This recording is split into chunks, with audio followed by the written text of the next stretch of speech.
আসসালামু আলাইকুম। এটা হলো তিনতলা। এটা হলো ড্রয়িং ডাইনিং। এখানে ভিক্টোরিয়ান সিলিং হবে। ড্রয়িং ডাইনিং এর ভিতরে ভিক্টোরিয়ান সিলিং হবে। দেখুন এখানে একটি টাইলস করা হয়েছে। টাইলসটি কত সুন্দর।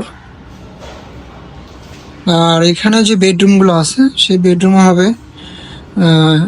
এখানে হবে বর্ডার, সিলিং বর্ডার, যেটা 8 থেকে 10 হাজার টাকার ভিতরে করা যাবে।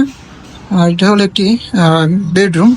এখানে একটি সিলিং হবে, যেটা হবে 330 টাকা পার স্কোয়ার ফিট সিলিং।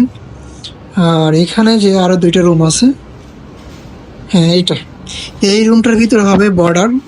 যারা 8 থেকে 10 হাজার টাকার ভিতরে 10 ফিট বাই 10 ফিট রুমে ডেকোরেশন করতে চান, তারা এরকম ছোট রুমের ভিতরে আপনারা সুন্দরভাবে ডিজাইন করে নিতে পারেন, একবারে স্যাম্পলের ভিতরে।